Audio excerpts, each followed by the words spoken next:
This is the Voices of Florida House District 14, Love Thy Neighborhood podcast. I'm Therese V. Wakefield-Gamble, your 2026 candidate for Florida State House District 14. From kitchen tables to corner stores, City Hall to the state capitol, this podcast is about your voice, your story, your future. Join us as we build people power and organize for real change. Follow us on our website at voteteresaforflorida.com. Paid for by Therese V. Wakefield-Gamble, Democrat for Florida State House District 14. Dr. Yvette Edghill Spano earned her PhD from Rutgers University in New Jersey. Her research focused on mucosal immunology and vaccinations for HIV, SIV, and other viruses. She has authored and co-authored over 21 publications, allowing her to serve as an HIV awareness advocate. Over the years, Dr. Edghill Spano has been noted as a purpose-driven community leader and an advocate for the rights of students and parents. In her previous career, she worked in the federal government for 16 years, starting as a bench research scientist before advancing to senior advisor at the National Institutes of Health, NIH, in Maryland. Her responsibilities encompass oversight of legislation, policy development, and communications for HIV and other infectious diseases. Dr. Edghill Spano and her husband moved to Flagler County, Florida from Maryland to enjoy their retirement. She became a member of the Democratic Women's Club of Flagler County as a legislative liaison. In addition, she currently serves as the Democratic Women Club's legislative chair for the state of Florida to facilitate communication and awareness regarding legislation that impacts Floridians. She oversees the Florida legislative bills, ensuring that the DWCF, the Democratic Women Club of Florida, stays informed with timely updates. She conducts training sessions to mentor future liaison and engage with communities through speaking engagement and fostering awareness about upcoming bills and laws. Dr. Edghill Spano was honored by the Democratic Women's Club of Florida with the 2024 Outstanding Member of the Year Award for Legislation, and in 2025 has been elected as the second Vice President of the Democratic Women Club of Florida at the state level. Her hobbies include loving her grandkids, her family, mentoring, dancing, reading, and traveling. Dr. Yvette Edghill Spano's personal thought is, you can start late, look different, be uncertain, and still succeed. By Misty Copeland, the first African American principal ballerina with the American Ballet Theater in over 80 years. This is the toot your horn, not mine. You know, I'm just the driver. I'm not. Oh, I get that. I'm just the driver. But it's just, I want individuals to know that these are the people, the powerhouses behind advocacy, to make sure we maintain and sustain a democracy, and why it's so important. We need to get involved regardless, whatever our role is in life. And party doesn't have anything to do with that. It's just decency and dignity and respect. That's the bottom line for me, because we have done so much as a culture.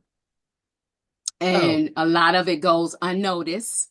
Other people steal the credit for it. And it's just disheartening, and we don't find out the truth until we're dead and gone and we're reading about it in some movie or autobiography. And I did not want that to be the case. And I learned that hard lesson with one of my mentors that passed away. We were co-teaching together, Dr. Kenneth Brockett Jr. And when I tell you, this man was phenomenal. He had an amazing story. Dr. Yvette, he changed the landscape of education for Black students here in Duval County. And he was a very protagonistic person, but he was no nonsense. He didn't play. He kind of reminded me of Dr. Fergie Jr. a little bit with the tenacity and the grit and letting people have it, you know, and telling them about themselves, and then he give them praise and celebrate them when they do right. And he was very instrumental with me, and I got a chance to interview him as part of when I was first starting my doctoral journey at UNF, and he was the second class to graduate from the University of North Florida back in 1974. I was a 4-year-old at the time. So for me to bring him back and to interview him in front of my peers was just like, Yeah. wow. It was Yeah. wow. He was one of the first of 8 black male teachers in Duval County when the schools became desegregated. He was one of the 8 that taught.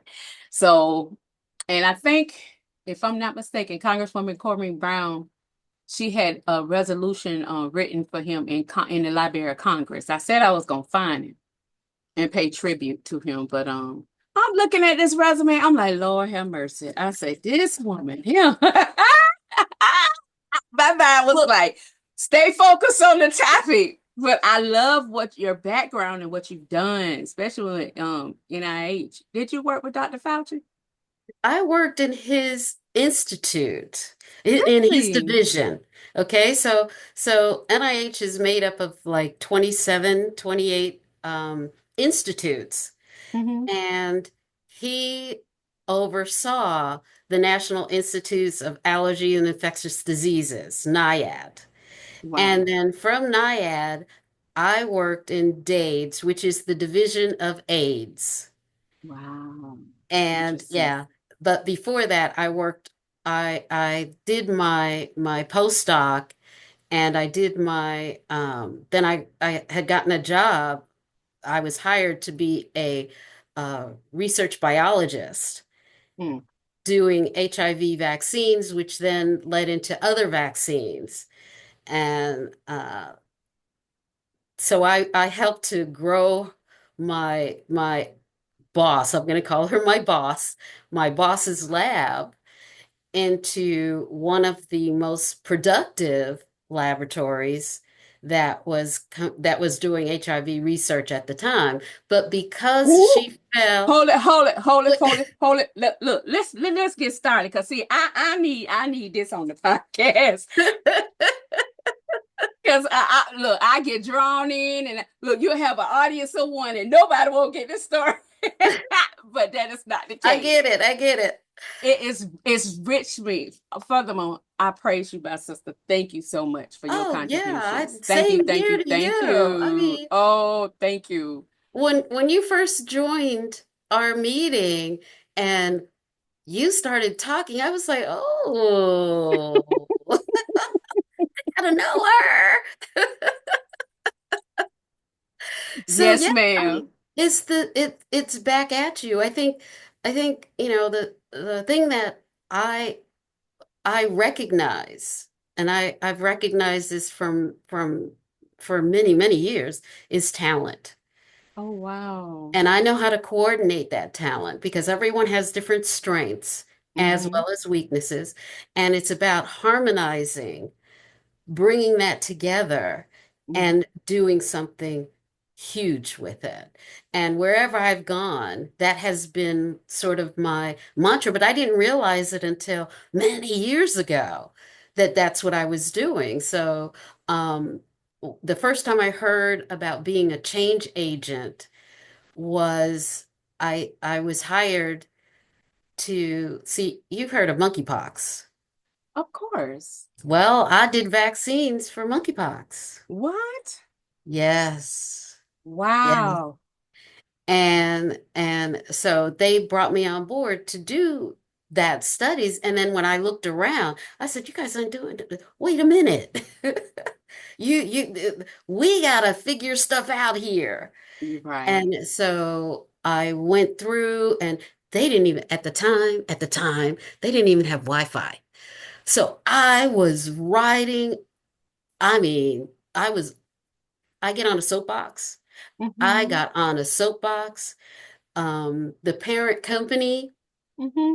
is in Alabama, Birmingham, Alabama. Mm-hmm. And I went down there and I said, how come we can't have Wi-Fi when you got it here? Uh-oh. I know. And so guess what? You got y'all some Wi-Fi. We got Wi-Fi. That's And they're good. looking at me like, how do you do that? I was like, I know how I need to work.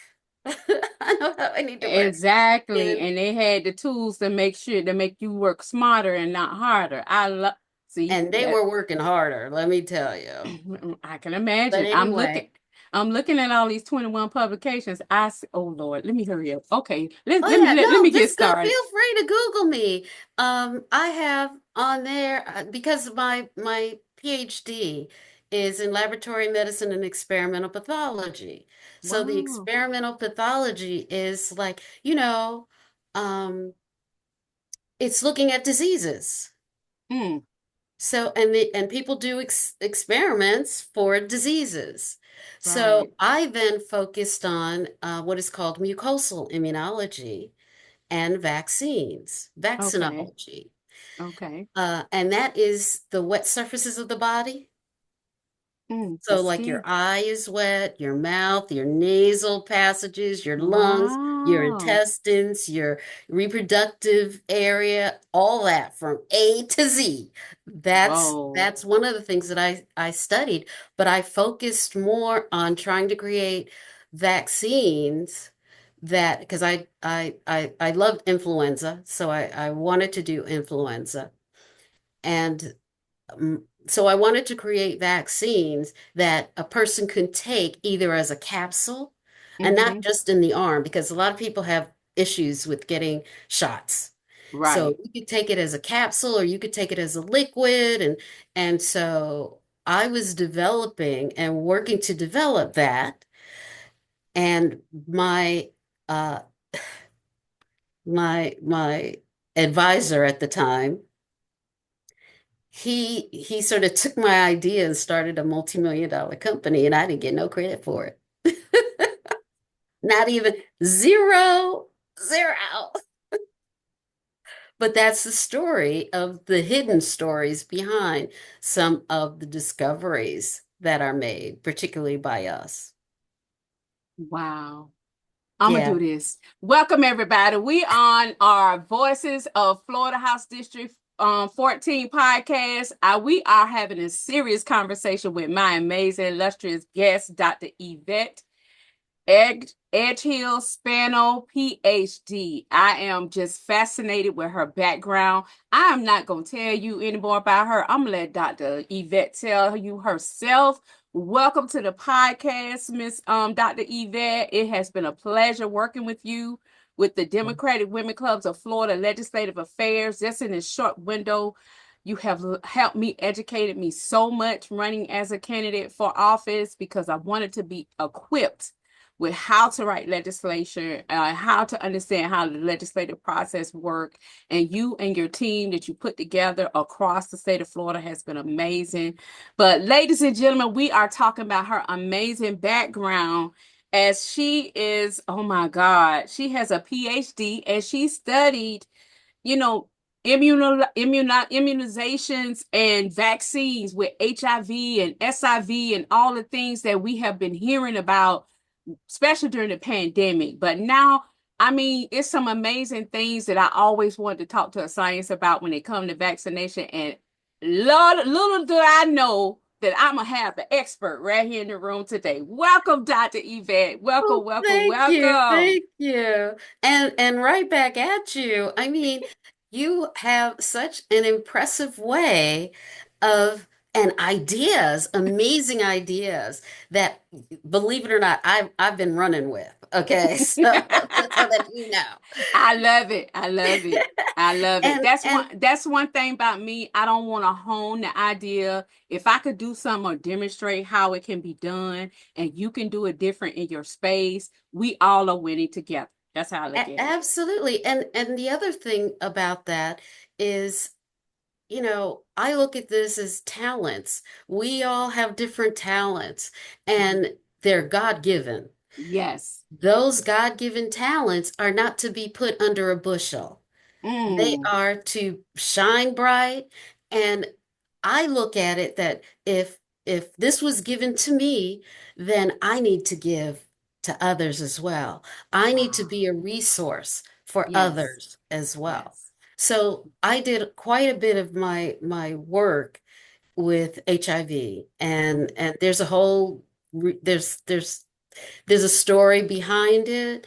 And I had realized because I worked in a hospital Mhm. before I had gotten my PhD or decided to go to school. And by the way, I had worked 10 years before I went back to graduate school.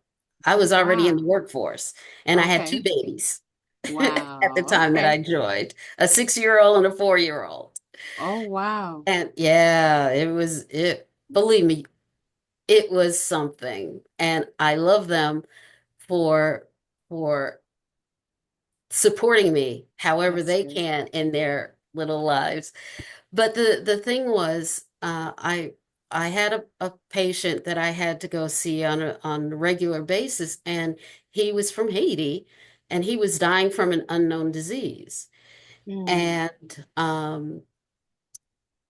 it decimated his body. And I Wow. watched that happen. And then when I found out that about it, I said, I'm going to learn as much as I can about it. And I want people to be aware. I want Mm. people to know. That's And so I good. became an HIV awareness advocate, and I Okay. would go and speak at churches, and that was fun. And speak at the schools when they would have health or science classes. I would go and talk about that, and the transition between when it first came out to where it has gotten is amazing. It's Wow. amazing because it used to be if someone said that they had HIV, you knew it was a death sentence. Right. Now you can live a nice, long, productive life because of the treatments that are now in place and the awareness that's now in place to help individuals not have to struggle like they did. Um, That's good. That's good. And I'm yeah, quite sure you had a lot to contribute to that. Why is HIV AIDS awareness is where it is today? well, yeah, well, I don't know. I did my little part. I'll say that. I did my Okay. little part, a little part, Okay. because because I think that um, when you're in it and you're Mm-hmm. working in it, you just see that you need to. It's like a mission. It's like a mission. So my vocation at the time was to make as many people aware, Mm-hmm. particularly children, Right. to make them aware. So why is it important? So before we get into the children, let's talk about how scientists and educators, I mean, literally, their profession has been under attack. Oh my God. To And I say mean, the least. it's been driving me crazy because I'm an educator. And I understand, the sacrifices and the things that we do, not for the money, but for the passion, the passion to make sure our children are informed. And then the scientists to make sure that we have a better quality of life. When all that started coming out, and I know you was at NIH, which is the National Institutes of Health in Maryland, and your role was being over legislation, policy development, and communications for HIV and other infectious disease. What was the climate like working there during that time when you all was going under attack with all of that stuff? Well, see, the thing is, what surprisingly, what happened was the thought that you can't do science. You can't do science if you didn't believe in God. Is that And so there was a wow? huge attack on Hmm. you have to separate the two. Hmm. And I found when I was in grad school that I would look, we'd have to look at slides that have like various tissues, like of your lungs, of your spleen, of your brain. We would have to look at those under a microscope. Hmm. And I would call out, I used to get in trouble for it. I would call out, I don't know, after looking at this, how anyone can say there's no God. Love it, Tati. Even I would have been in your amen corner, just so you know. Oh my gosh. And the director at the time, because he truly believed in and I really, really followed him. Mhm. He was Dr. Fauci's boss, right? Okay. And And he made it possible for people to talk about what it is that we've been blessed with Mhm. and the research and technology that we've grown Wow. over time. Right. And so, I mean, I was like, okay, I'm in the right place. That's good. That's Yeah, real yeah. good. That is amazing because a lot of places they will want you to separate your faith from your work. Just like, sir, I knew when I was going to school for cosmetology, they were telling us on the business side in the salon, it was three things we couldn't talk about. And religion and politics was the two. Was Was the main two you couldn't talk about. But to know that, I mean, I will be like you. I will be fascinated too, looking at those things under a microscope. How unique and fascinating how we are uniquely made and created. So I just want to know. I respect scientists and everything that you do because science. We wouldn't know what we know now if it wasn't it's for you that's true. And and those that work with you. Yes, ma'am. And I respect teachers and professors and instructors, and it doesn't necessarily mean it has to be in the classroom, but there are people who, that's why we have mentors. They're Yes. instructors, and they see the path. They know where we need to go. They know what information we need to have, not just to be successful, but be productive in our society. They know this. And I have so many people, I'm standing on so many people's shoulders, Mhm. individuals, men, women, their shoulders to get me to this place because I didn't get here by myself. And so knowing that, knowing Mhm. like I had a librarian uh that when a teacher told her that the librarian was giving me books because she saw that how fast I was reading the my grade level books. So she said, Mhm. I'm going to send you over that side. And I Mhm. was like, but that's for the older kids. And she says, no, I want you to go over there, pick out a couple books. And I did that. And of course, the other students were complaining. They complained to the teacher. The teacher then went to the principal. The principal said, you cannot be giving her any more books. That's ahead of her class. And the librarian said, okay, she told, okay. And then she said, Yvette, after school, when school's out, come over. I'll give you your books. Don't tell anybody. Those are the gems in the school when they see your potential and they will not let bureaucracy and red tape stand in your way. That's the type of educator I was. If I saw a student that was ready to excel, especially if they fidgety, they get through it, they work early. Teachers have to find a way to keep them engaged, to keep them in the classroom and not get them put out the classroom. So I love that. I am so glad the And librarian I did I not wish quit. I wish I knew her name because it was like I was in the fourth grade and I appreciate that moment. That's good. I That's appreciate good. that moment. But I've had others that were I grew up in a village basically Mm-hmm. and they were teachers for me. Wow. They were my support. I mean, I can't even begin to name off all the individuals that have impacted my life to get me through. They also got me through um uh graduate school Wow. because I would come home on the weekend crying, bawling my eyes out how because they didn't want me in there. That was number one. So Right. know. That's a whole nother battle on its own. That is. Mm-mm. They had the program going for 15 years, and I was the Wow. first one. Wow. And Well, they tried congratulations. they tried, thank you, but they tried everything under the sun to get me out of there, and it I didn't can work.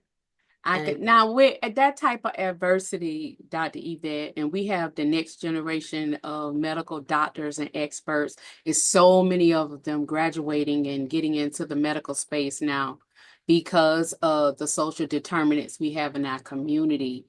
Yes. What advice or suggestion will you give the next generation of doctors and nurses and teachers, how to navigate this space and to still remain focused on the goal? Okay, so uh, I will tell you what I was told a long time ago. You talk about a goal. To Hmm. some people, they don't really know what that looks like. They Right. don't know what that means. Hmm. But if you have an idea of where you can see yourself, That's good. where you see yourself Hmm. in so many years, and I'm not crazy about the 5 year or the 10 year, but because your path is your path, Right. and you have to determine what do you need to do to get to the end of that path. And to whether it's success, whether it's having a family, whether it's opening a school, whether it's doing a medical practice, that's that goal. And you have to persevere. It's hard. I would be the last one to say that is easy because it is not. It is hard, particularly for our males. Mm. Very hard Wow. because they've already, how can I put it? The system has already targeted them Hmm. to not be successful. Right. And so if you even if you don't have the support structure or the village like I had, then Right. you need to find some people who understand you. And they don't Hmm. necessarily have to look like you, but Right. they understand you and can support you. That's why I think one of the other things that folks should think about is getting a mentor. And Hmm. there's nothing saying you only have to have one. I Hmm. had two or three, depending on what it is I needed to achieve, Okay. right? And so learning from them and having them guide you through some of these tough situations is invaluable, invaluable. The third thing I would say is it's okay to yell and scream and cry. When if you're by yourself, that primal scream, go ahead and do it. Wow. And I'm gonna and see, I pray a lot. I pray. Yes. Yes. And when I find things to be challenging, instead of saying, God, why me? I said, God, what lesson do you want me to learn from this? Exactly. Exactly. There is something that I need to learn. That we didn't get before. I mean, That right, we have right. so that belief system is so common between me and you because there have been times I've had mentors in my life, and it was a sermon that I heard Dr. Cindy Trim preach about a statement she was telling about rejection. She was Mhm. saying, don't look at it as a negative thing. She was looking at it, Yes, that is just how far that person can go with you or will go with you. So right. don't look at it or take it personally. And when I start realizing and looking at rejection and setbacks and disappointments, I did just what you said. I started praying. I'm like, Yeah. okay, Lord, what lesson I need to learn in this that I didn't get or I missed? Sometimes the lesson be there and we miss it. So how do you deal with missed lessons? And you got to have makeup sessions. Yeah. What I have is I believe it or not, I would have prayer mothers, prayer Okay. sisters. Okay.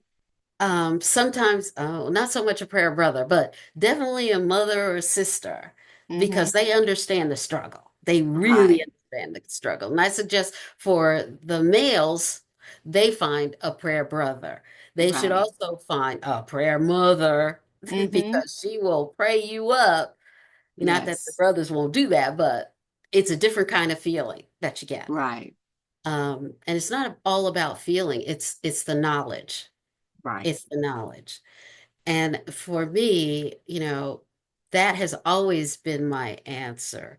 And when people say when someone shuts the door, then find Uh, something else to open.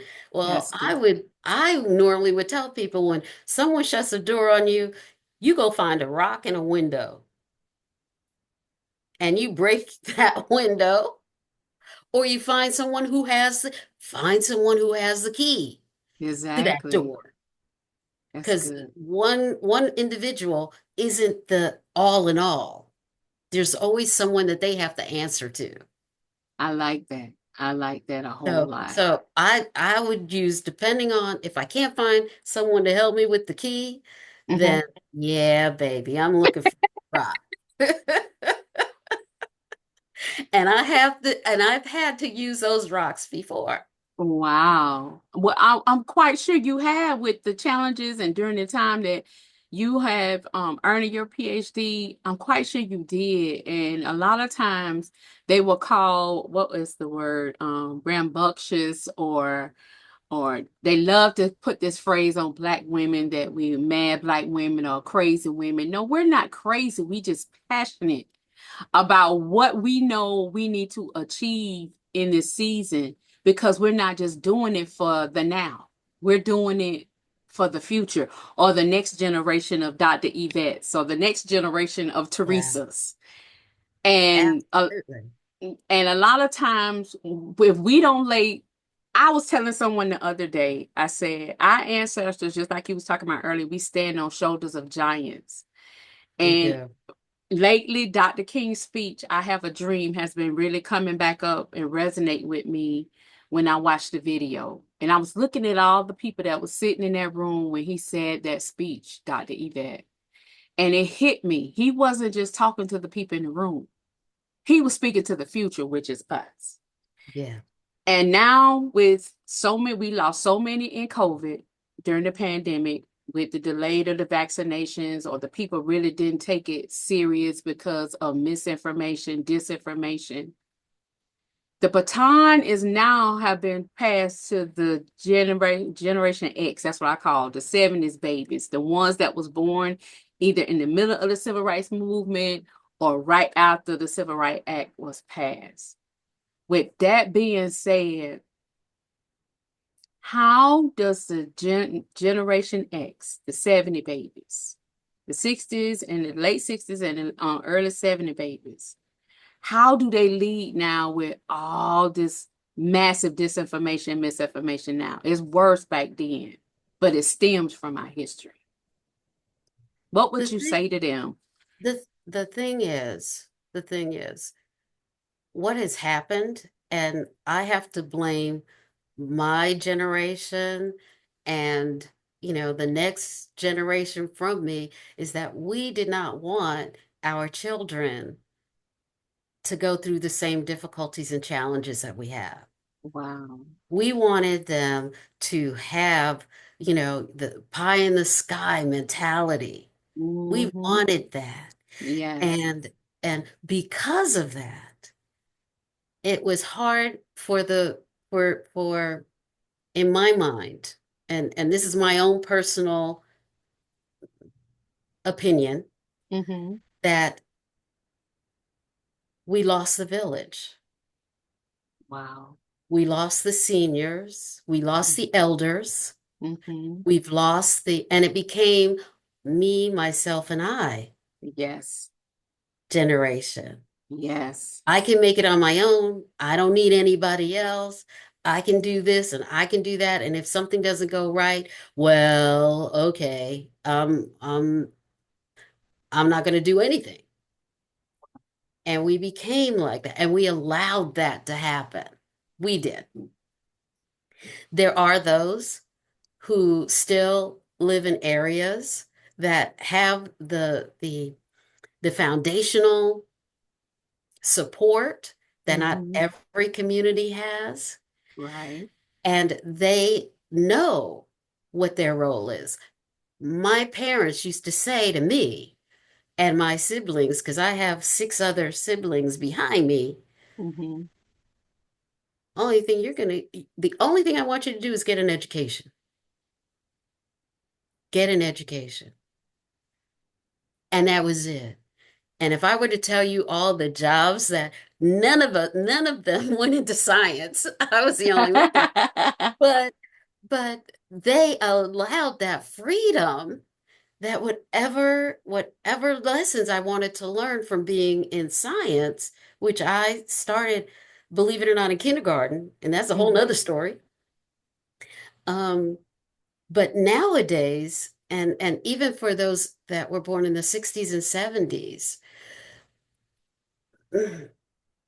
I don't know. I think we have to have a reckoning about how we can get back on the page that our ancestors, that our elders, that our grandparents would Mm-hmm. have for us, even our parents would have for us. And I'm talking about the boomer and the Generation Jones and Mm-hmm. you know, that more the boomers and Generation Jones that saw so much change and they figured out a way to be successful with that change.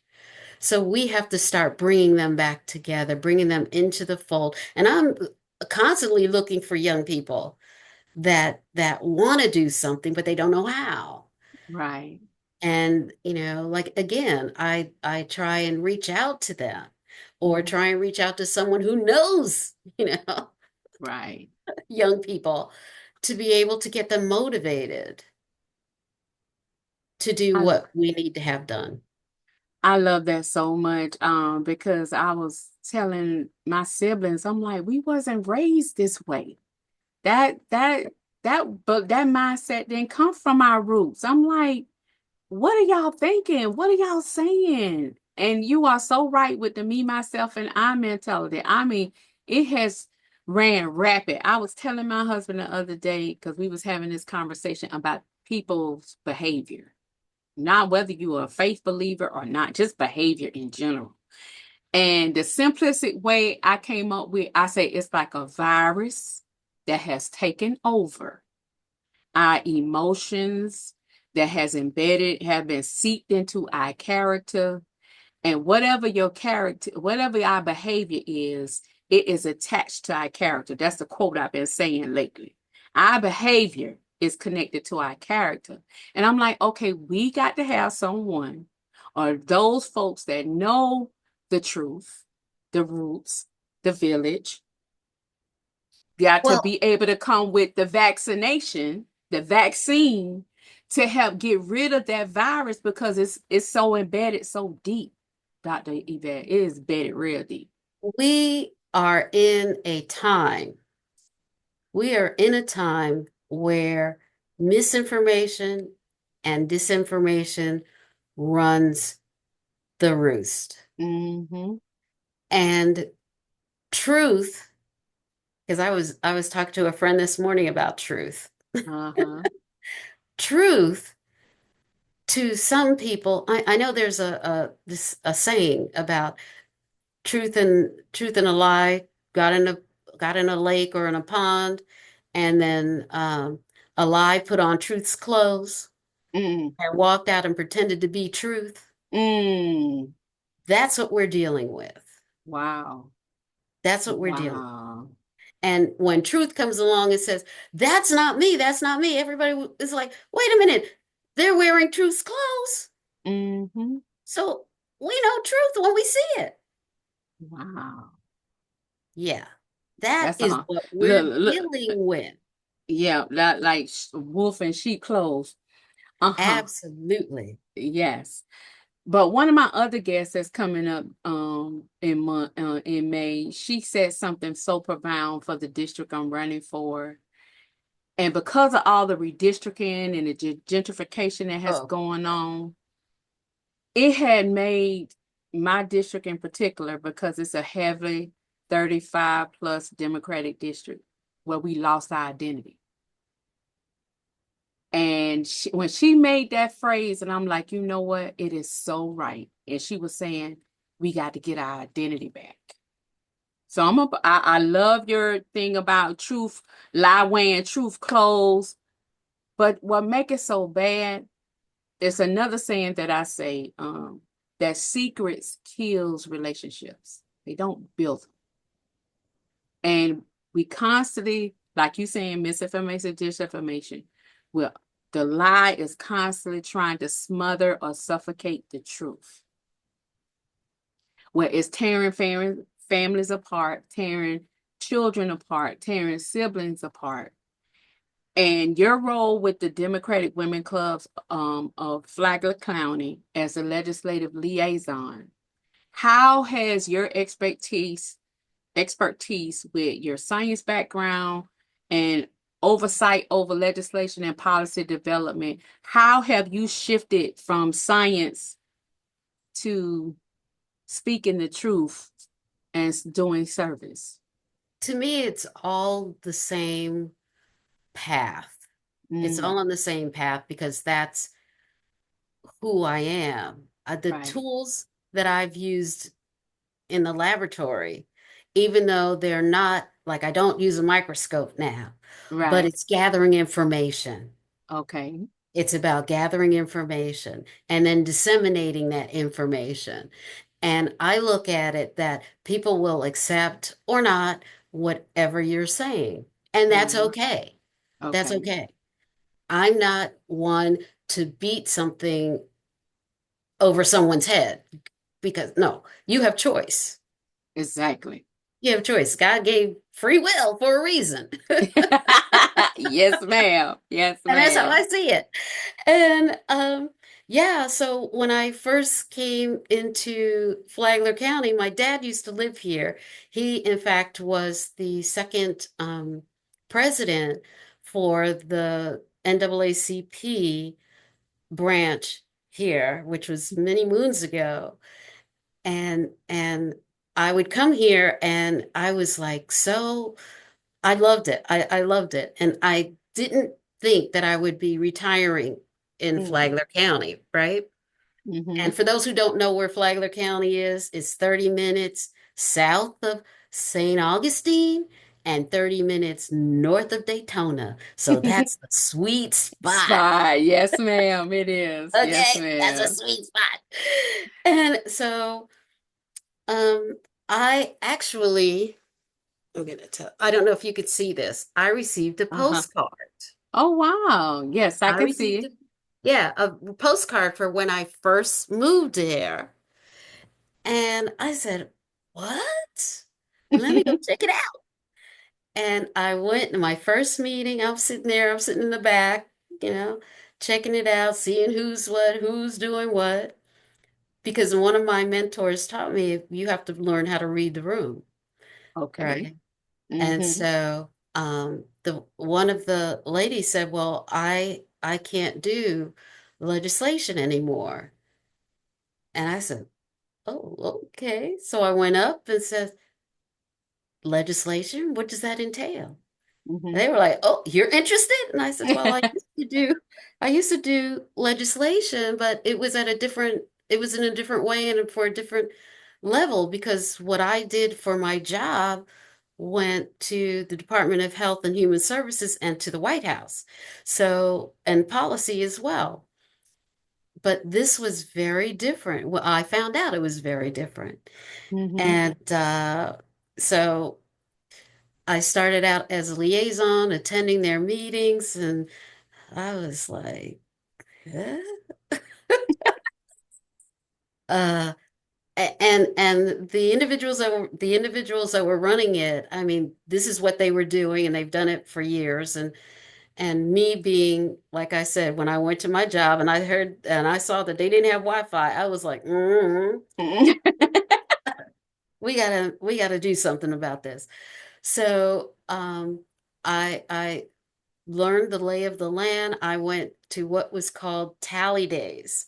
And Okay. that's when each of the clubs, so Florida has 64 to 67 clubs, women, Democratic women's clubs throughout the state. Mm-hmm. And they get to have a time through the legislative session which is 60 days. You get to go up and spend a couple of days up there and learn about legislation. You actually get to see the legislators in action. Okay. And the first time I went, I was like, oh my gosh, Mm. the level of disrespect, Wow. unbelievable. Mm. And so I said, people don't know what actually happens in those chambers.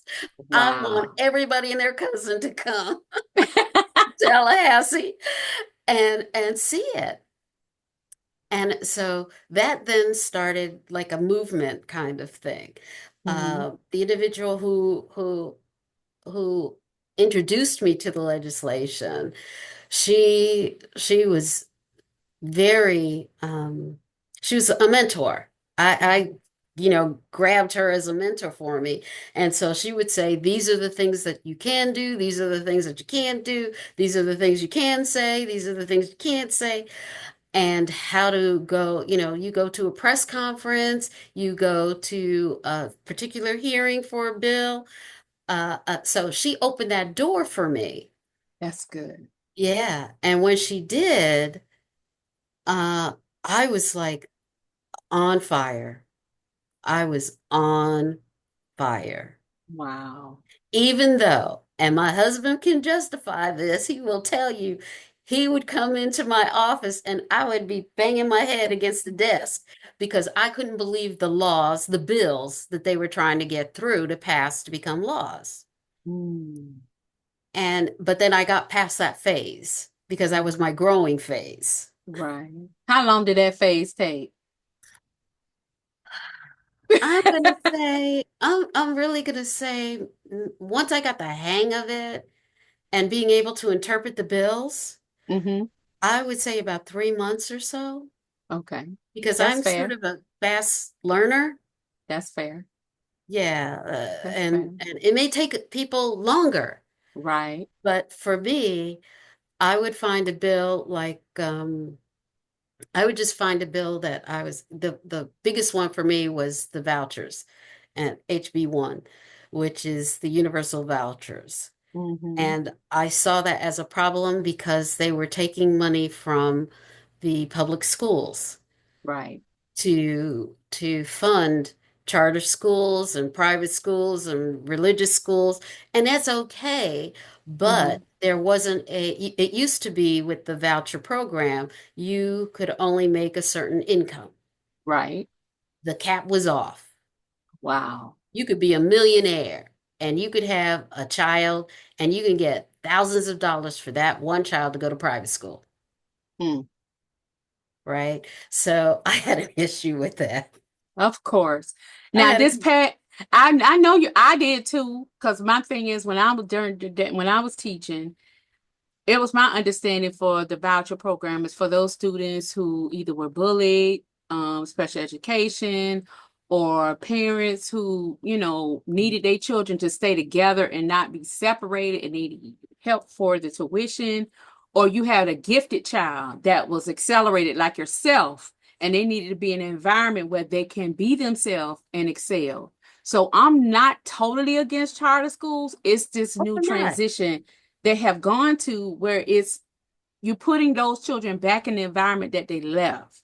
But then if those charter schools, those private schools, those religious schools, they have certain criteria and all the students can't get in and you shut down public schools, then where the children are going to go? Well, see, my issue was because I believe that however you can educate children, Right, right. educate them. The problem that I had was that the standards for the teachers Mm, in certain charter schools, private schools, right, homeschooling, religious schools did not match the state standards. right. Because So they didn't have no oversight, right? that was one, Okay. but they could take anyone off the street and say, teach these kids. Oh, wow. Yeah, that's the other part. So that means they didn't have to comply with the Jessica They don't have to Lumpster comply. Act. No, Oh, wow. nothing. Interesting. They don't Hmm. have to comply. They don't have to do anything but request the money. And then they put out after HB1 passed, and then they put out a list of things that these folks could do. So you could take the kids bowling because they can learn how to count. Mm. It helps them count. You could take them to an amusement park. because, it's about tickets and I guess centrifugal force on a merry-go-round. You know what? It's there. Wow. And what also is bad, and it's still bad to me, is that if a child does not do well in the private school or the charter school, they come back to the public school, the money doesn't go with them. The money stays What? there. Yeah, Wow. the money stays there. Mm, mm. They don't get it back. The school does not get it back. The public school See, does not. mm. I'm sorry. No. It's just bad. I'm just like you. I was hitting my head against the desk too on certain bills. Now with this last legislative session, because Yeah, I oh, mean, this when we is were doing our weekly meetings, I would play I would play y'all on my speaker because I really I needed to hear and take notes, and I was kind of moving around. And my husband was just listening. He'll come out and he'll peek out and he would just shake his head. He said, "Oh my God." I said, "Yes." I said, "This is why when new candidates run for office, they need to be serving on the Legislative Affairs Committee so they can understand what goes on in these sessions. Because they paint the picture one way. But when you actually getting in the session, it's a whole nother thing." So my question is with this last legislative session, what bills, I know Rachel did good with her 12 dirty dozen, but for you, what top three bills stuck out to you that they have pushed through, plowed through, that really has you concerned or either have you up at night, Dr. Yvette? unfortunately there's a majority of the bills. There's Yes. majority. And what's sad, what's sad that the ones that actually help people, that help Floridians, they Mm-hmm. don't go anywhere. They Wow. don't become laws. So one of the big ones right now is 1250, HB 1255. That one is parental rights, I believe. Mm-hmm. And that is taking away the rights of minor children who need some kind of assistance, whether it's health care or mental health care, or if they have to have um, a biofeedback mechanism if they get stressed out, and Mm-hmm. then someone can come and help them, you Mm-hmm. know, alleviate that. And I'm for parental rights. I am, Mm-hmm. but I also want kids to be able to have a safe space to go that they can have their needs addressed. I agree. And they also rolled up into the Planned Parenthood counseling. They don't want the kids to do that without the parents okay. Now, the way I look at it, if you have a child that's in distress and they need assistance, now you're saying while that child is in distress, they have to hunt down the parent to get Mm-hmm. the parental rights to say, yes, you can treat my child. And then who knows what has happened to that child during that time, because not all parents are responsive in that Right. way. The Exactly. other part of it is that there are kids that are placed in or live in or placed in homes that are abusive. Right. And the parents will not want people to know that they're doing something to the kids Right. or to a child. So Mm-hmm. they will say no if that child is in need. The other part of it is if there is a physician that goes ahead and treats that child Mm. and they didn't get the okay from the parent, they will be they will be fined for everything that they did to that child. Number one, they will potentially lose their license. Number two. Number three, they would lose the place that they work at. Number four, I mean, three. I'll only go with the three because there's a list of like six things. No, you need to lay it out But because even this is this. EMTs, Yeah. if a kid is hurt an EMT comes up, they can't do anything with the kids until they get the parents to say hello. If a child is feeling suicidal and they come to the point where they want to talk to someone, the the counselor can't Without speak parent. to them without parental approval. So this is horrible. It And is. guess what? Hmm. 50 states has this has this law.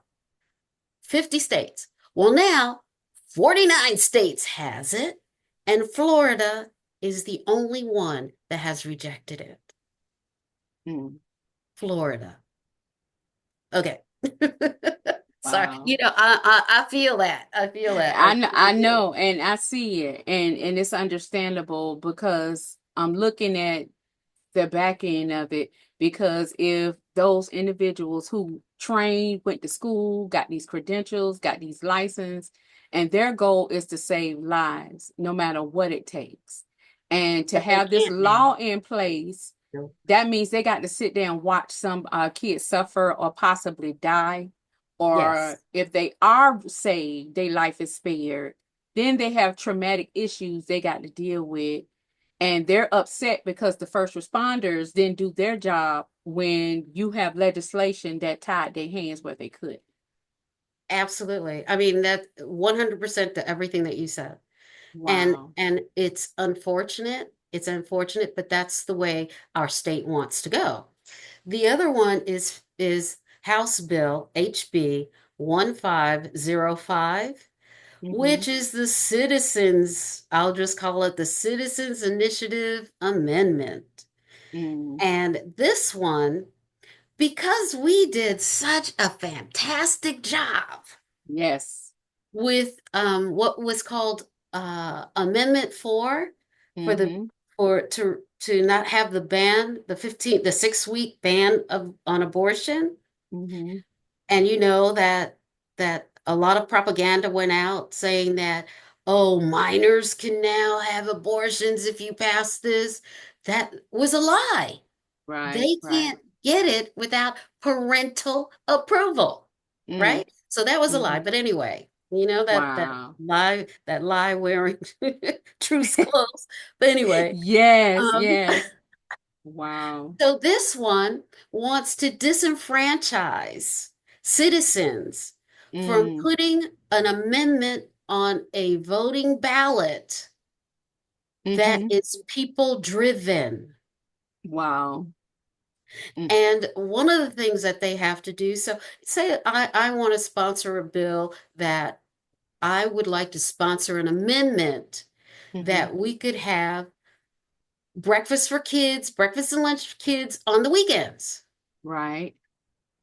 Well, before I can put that forward, I have to have $1 million in the bank. Mm. I have, and there's no question about, I have to have $1 million as a bond in the Mm. bank to be able to do that one. And normally you could do as many as you want, but now they say you can only do one. Wow. The second thing is, some of us have gone out and helped people sign and fill out petitions and all. Well, guess what? Now you got to do a training for it. Mm. You can't just do it anymore. You can't do it Wow. anymore. And then, and then, the this is really bad. It's just this is one of the more egregious bills. It is voter suppression Redefine. Yep. redefined. Yeah. Yeah, I'll just put it that. I think those are the main two. I mean, there's others. No, of course. Of Those course. are the main ones that if you say what keeps you up at night, Mm-hmm. these two keep me up at night.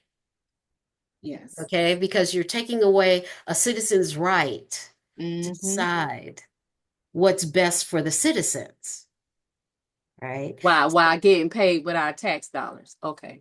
Okay.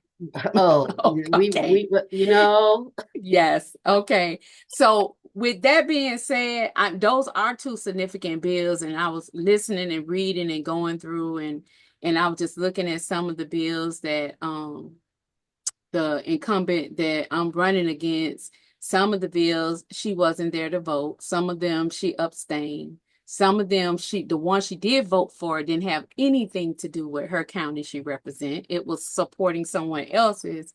So it's like she really just has really tuned out and checked out and just holding a seat for control for the opposite party.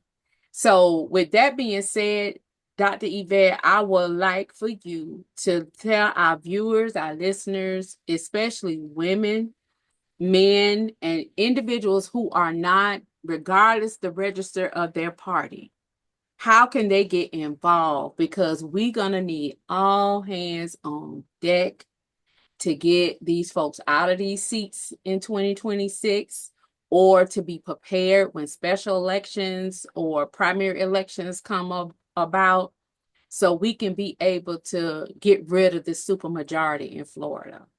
So how would you encourage them or invite them to get involved, if not with the Democratic Women Clubs of Florida, but where do they need to start? I think they need to start with a visit to the Capitol. Mhm. I agree with you with that If one. you can, if you can, when they are in session, Mhm. go visit. In the even years, it starts in January.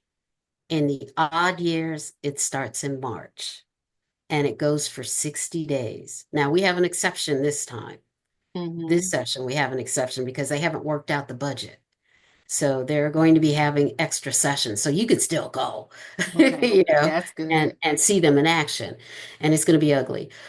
Um, the first thing, that's number one. Number two, even if if you don't belong to a specific party, Mhm. go and listen to what they have to say. Mhm. Whether, and I'm not going to say Democrats are better than Republicans or Republicans are better than Democrats. No, it's all about gathering information. You Mhm. have to discern for yourself what's important for you. And That's if you good. go out there and you go into a space where they're talking something that seems contrary to what you believe or what you know, then you know that's not for you. Mhm. And then on the other side, if you find that, yeah, this is what I like to hear and what I need to fight for, I would go to their each one, each party. I don't know about the MPA so much, but they have an office. They Mhm. have a place where you can get information from them. Mhm. And it could be, and they also have activities.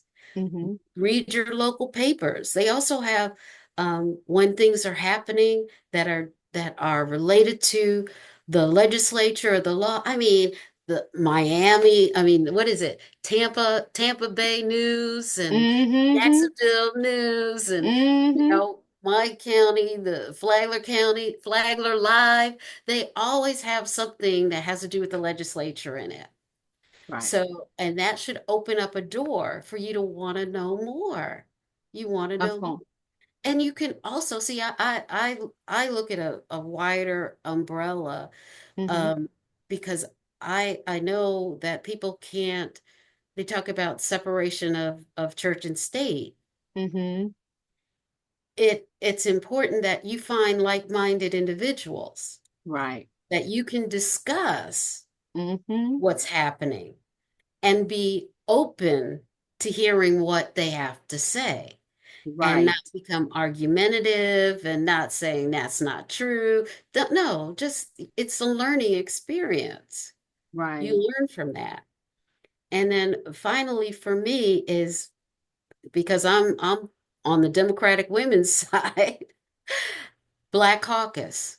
Yes. Get the Black Caucus, get in the Black Caucus, get in the NAACP, get in the Democratic Women's Club, become active. Maybe you want to be a precinct officer. Get active with your Democratic executive club committee, which is called the DEC, which is Mhm. a local level. You Mhm. have you have so many resources Right. that you can use to to enhance your knowledge base Exactly. to get things done. Yes. And I think that's the biggest fear because legislators are seeing now people are becoming more informed now because when we were having our sessions and seeing how they was throwing so many bills up, different versions up, throwing in duplicates and cutting and pasting here and there. And that was my big concern in our sessions for us not to go down the rabbit hole and get in the weeds with all the bills because it was designed to throw us off. But I know something is coming up in Orlando, the 6th and 9th conference for the Democratic Women's Club. Tell me a little bit about that before we go, Dr. Yvette. May 15th through the 18th is the Democratic Women's Convention. And that convention covers many things. There's workshops, there's guest speakers, there are activities that we learn more about what's happening Mm-hmm. in the world of democracy. I'm going to say that with Mm-hmm. Democrats, I'll put it that way. And Right. it's important that as many people and you need to belong to a Democratic Women's Club. That's the Mm-hmm. other thing, to be able to attend, and then you vote. And the voting is based on, I think it's a 2-year cycle that you vote for your officers Mm-hmm. that you feel is going to do the most for you, for your local club, and Mm-hmm. then for your region, because that's Okay. how it's built up. You have Okay. the state, and then the region, and then the local. Okay. All And right. they all should go hand in hand. And so when we have the convention, it's all of those coming together under one roof to find out what do we need to do? How do we strategize? What do we need to hear? Legislators come out Mm-hmm. also to speak to us, like Representative Anna Escamani. She's going to be there. Awesome. That's Yeah, gonna be yeah. great. That's She's gonna be one. great. Representative Rita Harris, who is also awesome, is Mm-hmm. going to be there.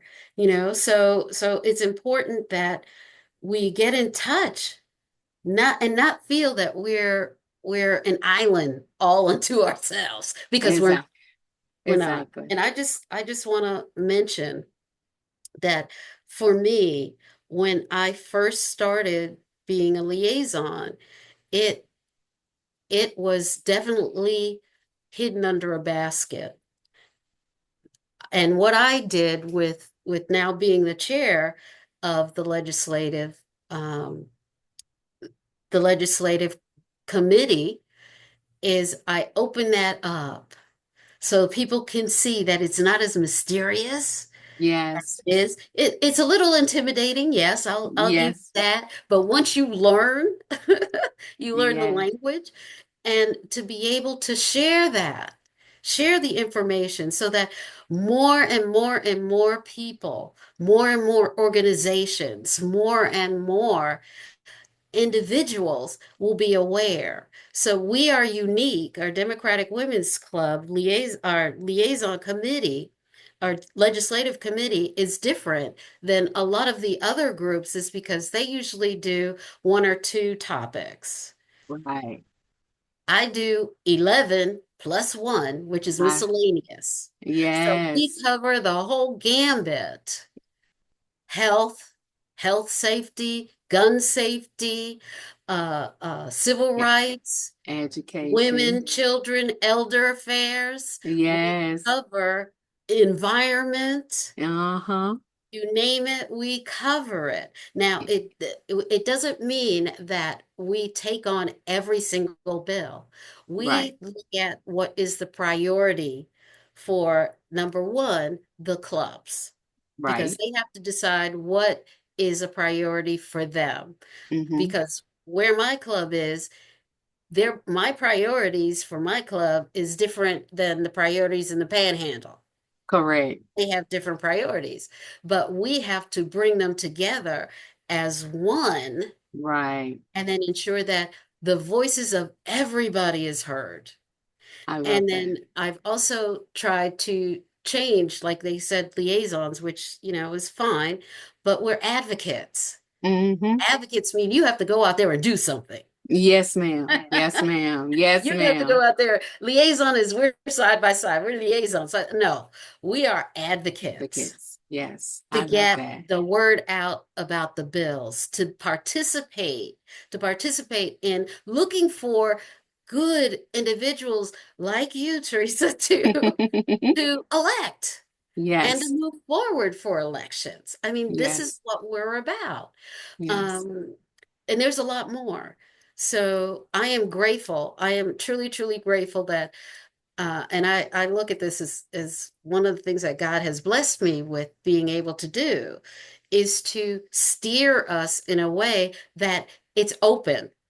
You can contact me, you can contact any one of my leadership team members, and we will share with you what you need to know. That's And it good. isn't just for Yvette. It's not just for Yvette. I It's love for that. I love everyone. that. Everyone.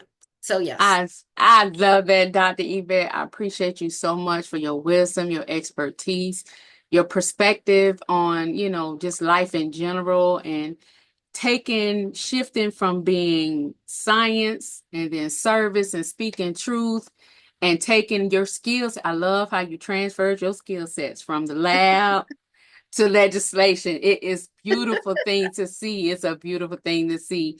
But Thank I you. appreciate you so much to everyone that's watching and listening. I will have the Democratic Women Clubs of Florida information in the podcast description, the website, possibly Dr. Yvette's email address so you can reach out to her directly, have her to come speak to your group, your church, Oh your yes. I women's speak. clubs, because we need to galvanize now. Because as you know, other party members are not sleeping. They're working through the night. They're working 7 days a week. They're not taking days off. So we should not be doing the same. Not that we got to burn both candles at both ends, but we need to stay informed and engaged. So, Dr. Yvette, I'm going to give you the last thought before we end this beautiful podcast. This is your first, but not your last. I promise you that.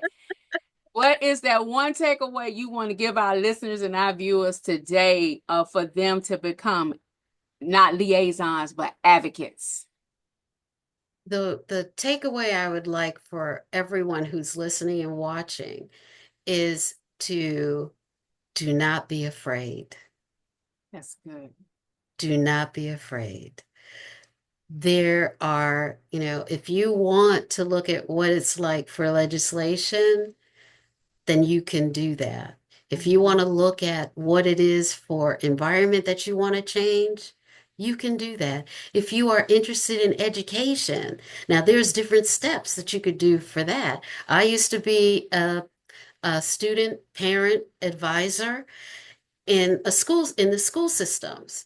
And you see, I put student first Yes. because the students were what were more important for me. The Mm-hmm. parents came second. Mm-hmm. But but that way the students learned how to trust what I was doing. And the thing is, another part of it is you have to